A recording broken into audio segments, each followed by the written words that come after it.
Welcome back to Self-Love Ignited. Today on the podcast, I am interviewing Renae Bartlett. Renae tells us her story about food and her body, and her journey as a soldier and competitive athlete formed part of her history with disordered eating.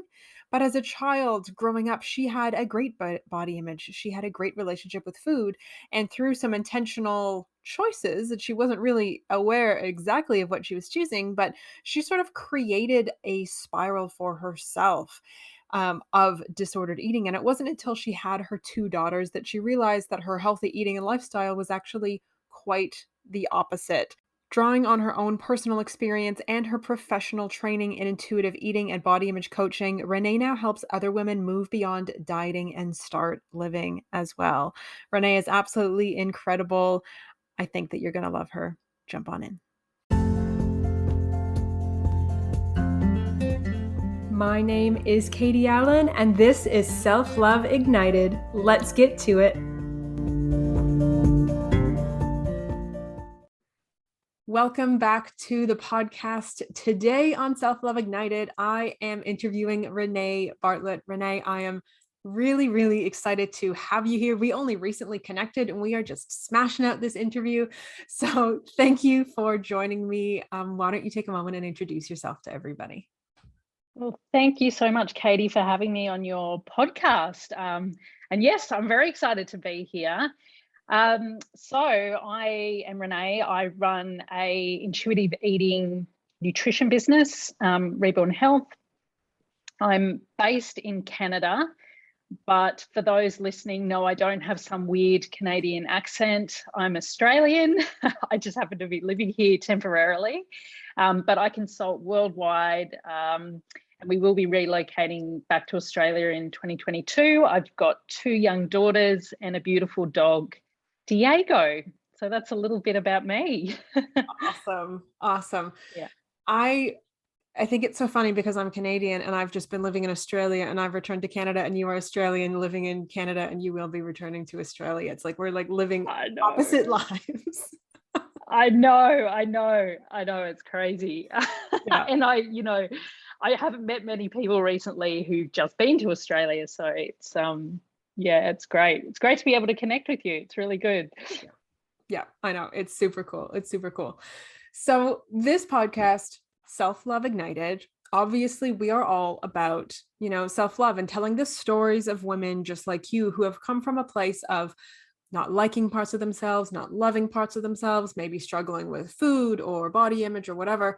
And like telling the story of going from that to self-love or your own personal version of self-love.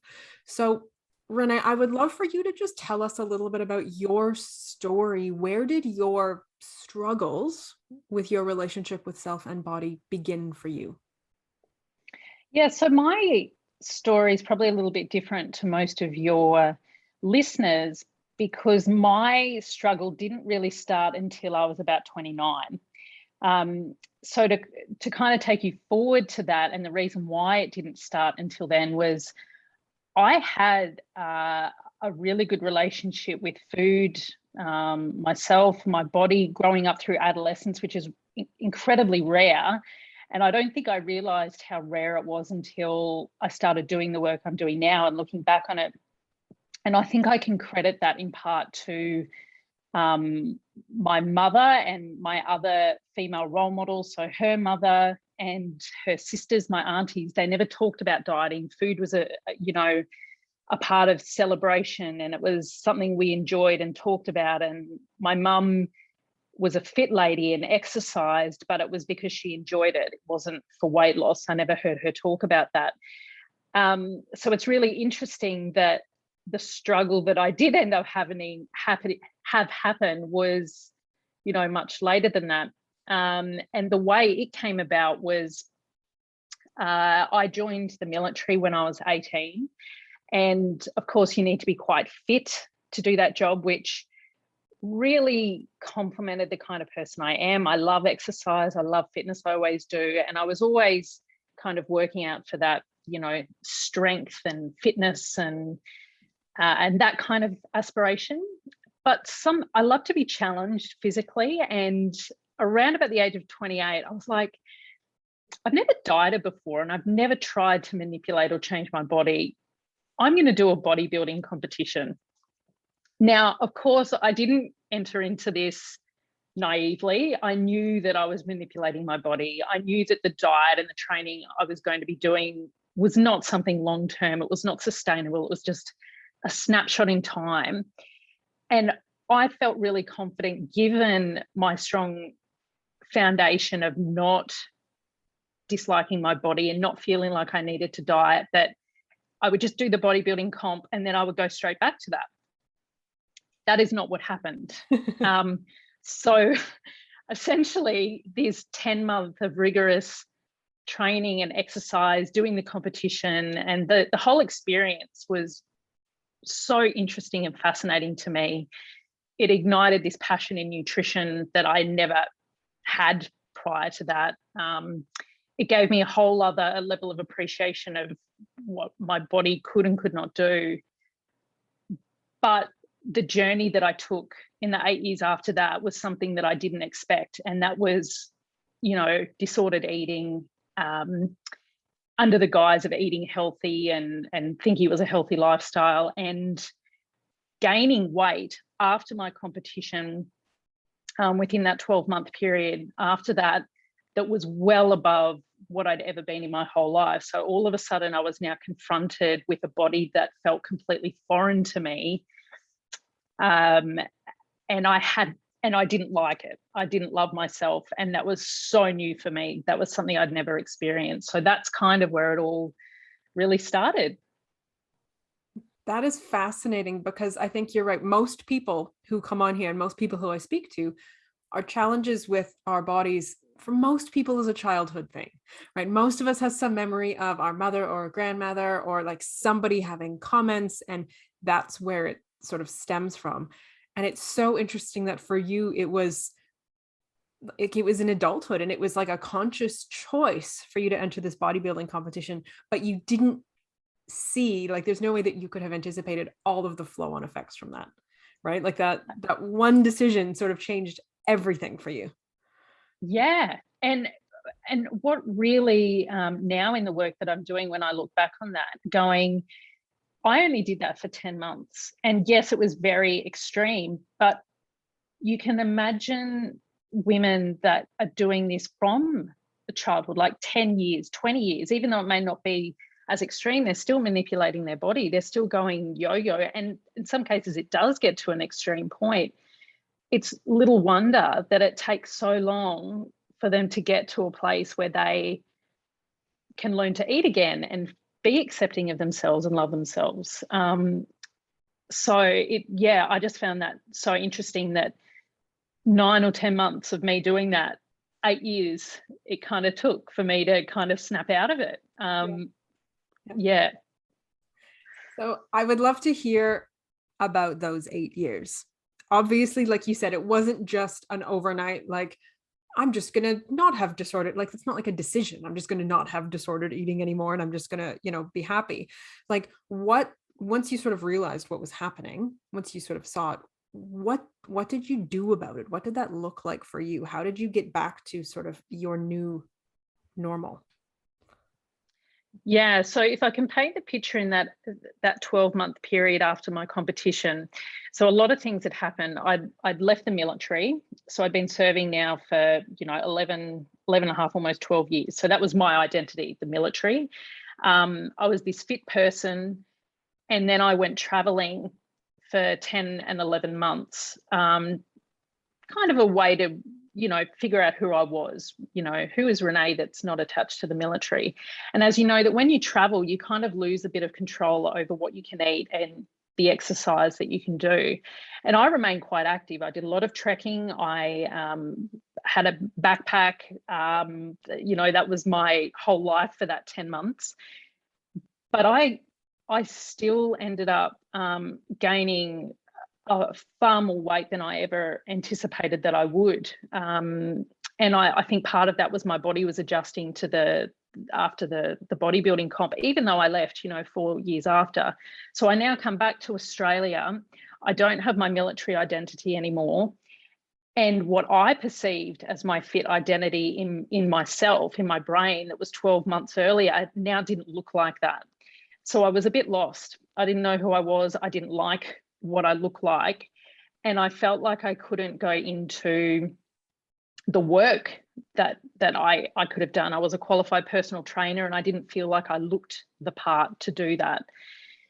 So my number one goal when I got back to Australia was I need to lose weight and I need to do it quick. And I was very confident that I would be able to do it because, hey, I've done it before and I know what to do. I have all the skills to do this. And guess what?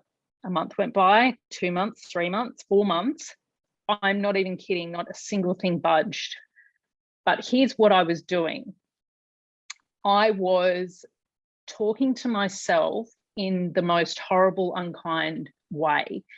So I'd be in the middle of my workout and I'd be saying things like, come on, you lazy bleep, bleep, bleep. I can't believe you can only do 5 burpees. You know, you used to be able to do 20, 50, whatever it was, and like constantly berating myself. Mm-hmm. But I thought that that would give me results. It's so strange. And I mean, I guess when you look at my military background, there's probably part of my career and most of my adult life where I'm used to having someone yelling at me to get me moving. And so I kind of, maybe I took that on.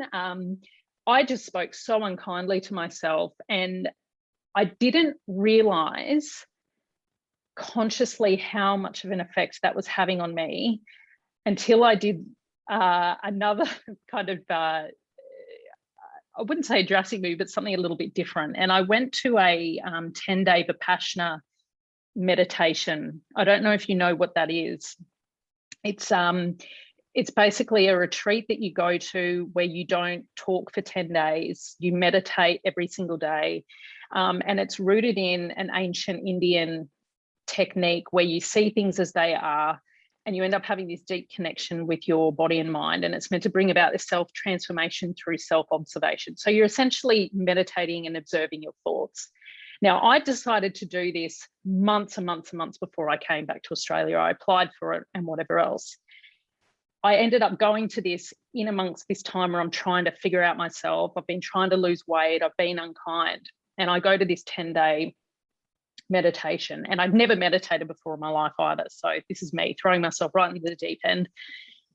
And at the end of this, I had a profound experience where it was almost I could see 3 parts of myself. So I could see like my body and I could see my mind.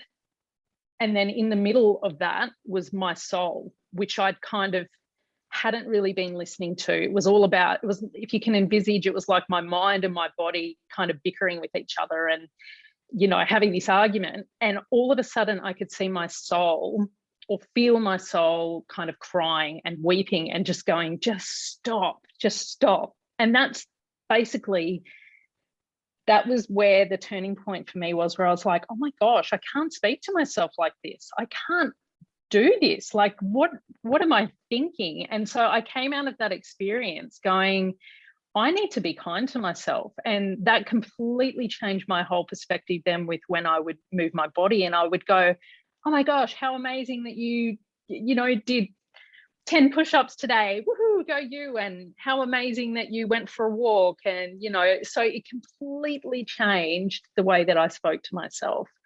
And then that was kind of the starting point for me then starting to have this self-compassion relationship with my body, I guess. That is incredible. That is absolutely incredible. And I love the visual of, you could see your body and you could see your mind and like your soul was in the middle, like stuck in the middle, being pulled back and forth. And it was just like crying for you to stop. And I can totally identify with that on a personal level as well. Yeah. But that's just profound, really, because so many people, do exactly what you were doing, right? So many people are just like, if I just beat myself up enough, if I just push myself, and it's like we want ourselves to rise, like we want to create this beautiful life and we want to change things and rise up, but we do that by tearing ourselves down, and it doesn't work. Like it just doesn't work. If you want to be better, rise up, whatever that means for you, be healthier, be happier, that like your words matter, right? Like if you lift yourself with your words, you're going to lift everything. If you tear yourself down with your words, it's going to be really hard to get out of that. Yeah, Yeah. absolutely. And love beats fear every time, and you can't beat yourself into health and peace. You just can't do it. No, no, you absolutely cannot. No, you cannot. And I love also, I just want to say, I love your bravery to go from no meditation to 10-day silent like that. Like that's not, I want to do that. That's like on my bucket list to do that. But I am a meditator. So I feel like I kind of know, like that's pretty huge. That's a Yeah, I know. It's so my personality though that I just go, yep, let's just give it a go. Let's just give it a crack. And then I'm there and I'm like, oh, probably would have helped if I'd done something. But in a way, it was kind of good to not really know what to expect. Like I had a bit of an idea, but I'm like, well, I'm right in it now. So yeah, yeah, yeah. So I want to hear, what did that look like when you went home, right? So like that retreat was clearly, that was the turning point for you. That was the thing that sort of mm. shifted everything.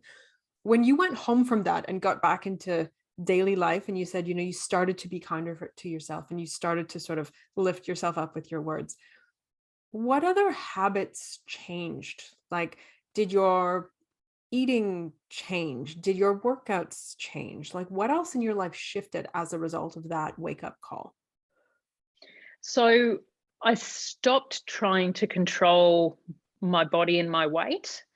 And I just decided I'm going to do things that bring me joy and enjoyment, be it movement or just stop trying to fixate on that. So then I then, became a surf lifesaver. So I was like, I've always wanted to do that. That's something I would enjoy. I went and did a course and became qualified as a lifesaver. And then I've always wanted to do um, powerlifting and train other people. So I became a strength and conditioning coach. So I started doing all of those kind of little things. And then, weekends I didn't have a car at the time, and I had like just a little bike with a basket, and I would ride my bike to the markets and get this beautiful food and from the markets, and just kind of taking the emphasis away from what I look like and just started to bring joyful things into my life.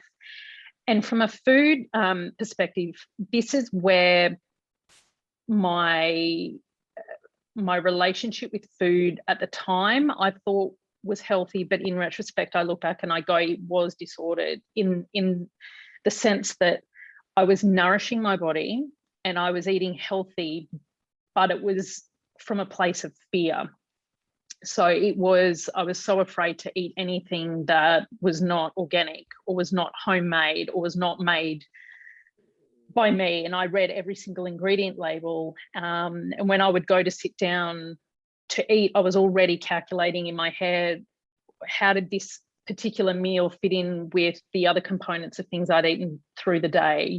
Was there enough protein on the plate and carbohydrate and fat, and calculating it and doing all of that.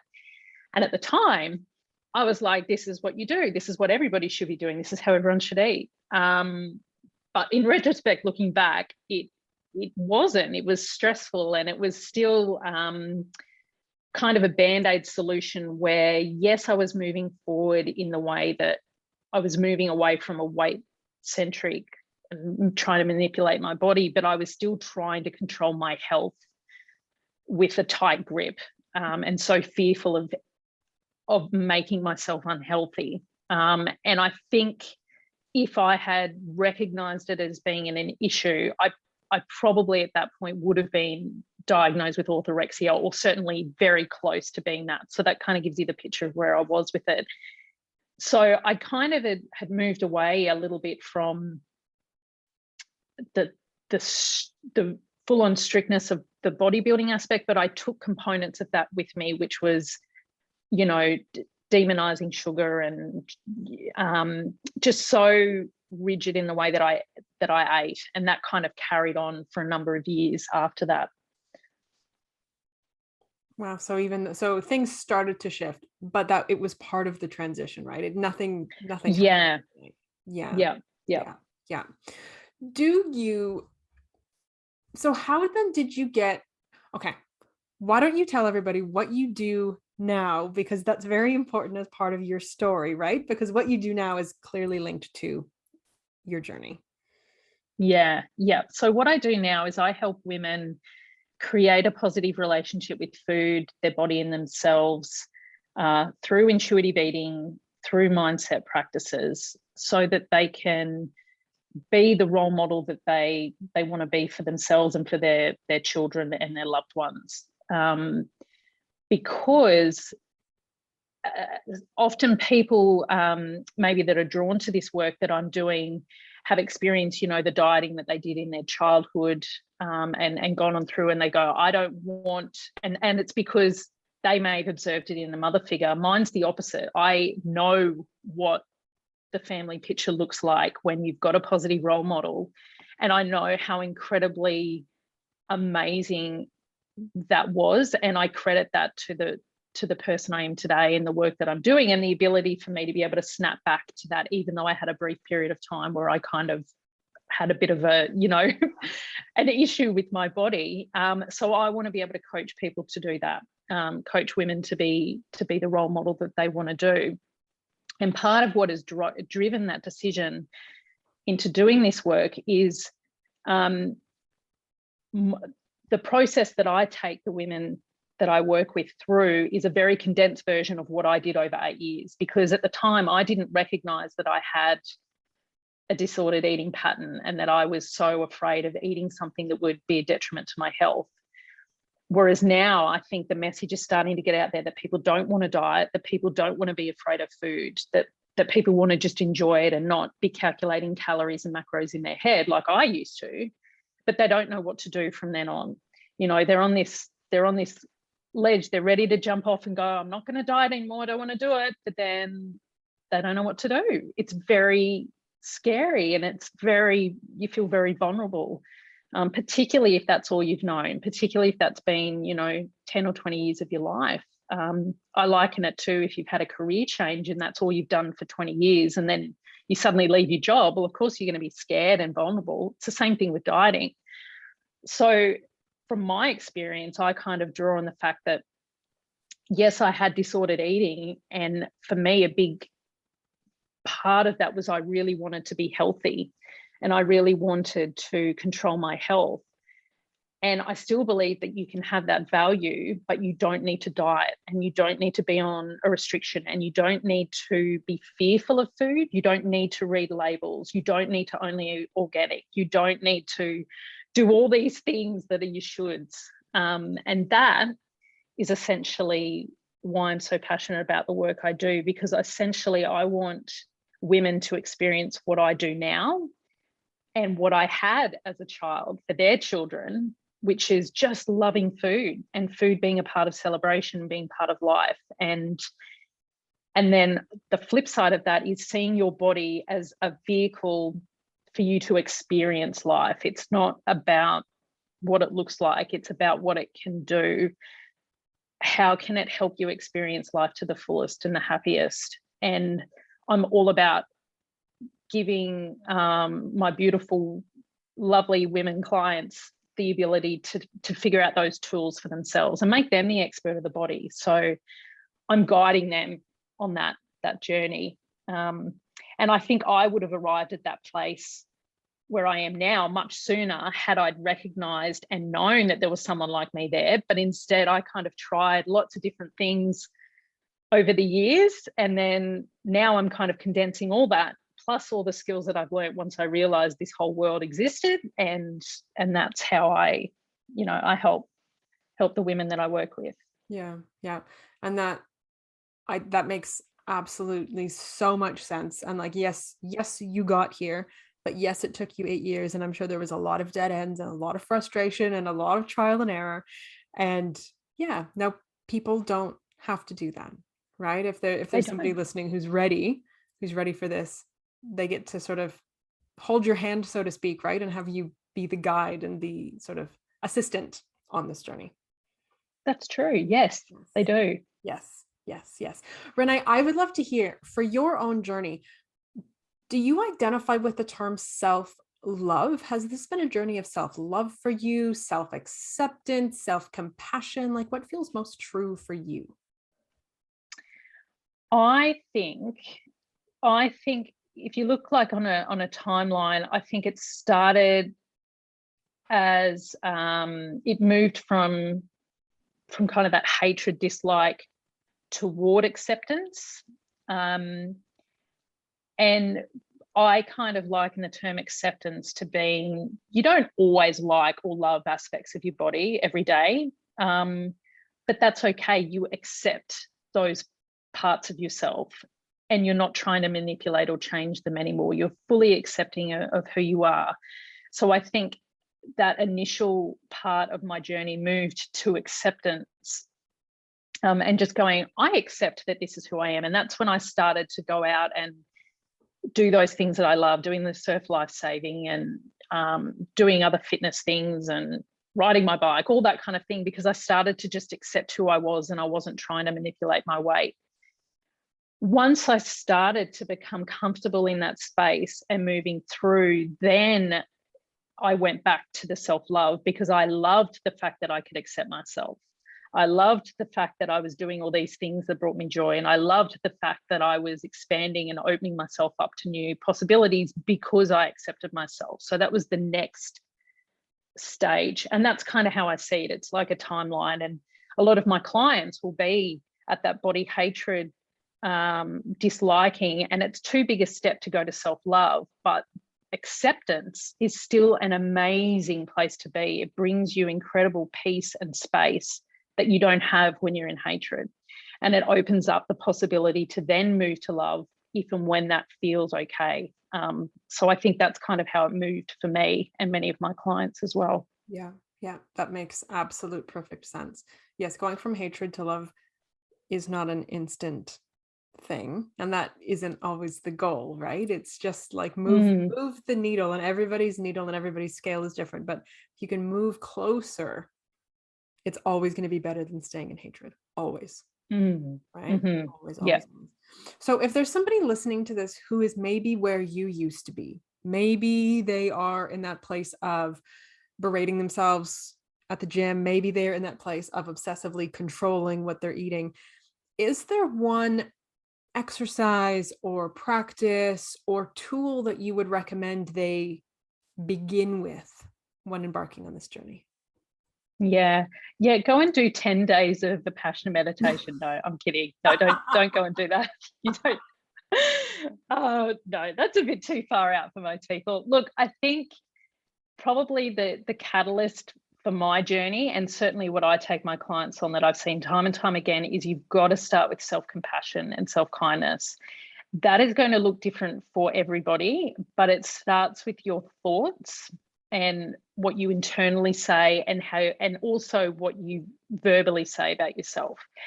And it, in theory, it's easy, but in practice it can be quite difficult. So probably an exercise that I often get my clients to start with is, you can write down a list of all the qualities or things about yourself that you like. You don't have to love it, or it can be achievement based. It can be things that you've just done today. So it could be, guess what? I got up at 6:30 and I usually sleep until 9 a.m. or whatever it happens to be. It can be absolutely anything that kind of is all from a place of love and from kindness and compassion. And you can start there. Once you start to see that you are an incredible and amazing person, it can start to make it that much easier for you to start to bring that into everyday life intuitively and subconsciously. And it starts to then drown out those negative thoughts. So that's probably one of the best exercises I could bring in, is trying to catch yourself in the moment when you have those negative self-talk, and try not to get involved in it. Even try, and if you can, step back and observe it and come from a place of curiosity rather than judgment, and going, why am I thinking that thought? Is there something else I could be saying instead that could be better? And probably my number one tip for your listeners, if they're kind of a little bit confused on this, think about how you would speak to your best friend or a loved one, or a 100-year-old grandmother. Like, just think of it from that perspective. And that right there is how you need to be speaking to yourself, and start there, and then just see what happens from that point onwards. Yeah, I couldn't agree more. That has to be the foundation. Like, that is the solid foundation, right? If you try to build upon anything else, it will crumble. Yeah. Yeah. Yeah. Yeah. All right, Renae, this has been an absolute joy. I love speaking to you. We are so aligned in so many ways. Even some of the things you've been saying, I'm like, I say that all the time. Like, it's like a lot of like our messages on point and stuff. Like, it's really, really great. Yeah. So I just really want to ask, is there anything else you would like to add? Any other bits of wisdom, advice? Is there anything else you would like to add before we wrap up? Yeah, I think if any of your listeners are feeling as though they're at that point where they don't want to diet anymore, or they're feeling like their relationship with food isn't where they want it to be, where they just want to be free, I just want them to know that it is absolutely possible for them to have peace with food and themselves. And I'm not going to say that it's easy, but once you take things step by step, it absolutely can happen. And even if it seems completely far-fetched, if your belief system is telling you and keeping you rigid in this thought process that you have to diet and that you can't possibly not care about how much you weigh, or, that you can still have your health and, not be bound by a meal plan, it absolutely is possible. I'm living proof of it. The clients I've worked with are living proof of it. And there are people like me who are out there that are willing and able to help those people if they do want the support. So I just want them to know that there is a life outside of dieting, and it's absolutely possible. So, yeah. That is so important. And yeah, like, there's hope, right? No matter how dark it is, there is hope. It can get better. It can get better. Yes. Yes. Yes. Yes. Okay. Beautiful. Renae, thank you. Thank you for joining me, for sharing your time, for sharing your energy, your wisdom, your advice. I just think I love what you're doing, and I so appreciate you. And I know that this conversation is going to help somebody. So thank you. That's great. Thanks so much for having me.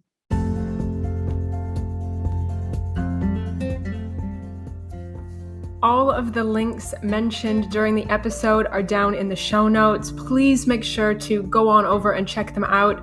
Also, please remember to subscribe on your favorite podcast platform, and I would be forever grateful if you would go on over and leave us a review on iTunes as well. That's going to help this message reach more women.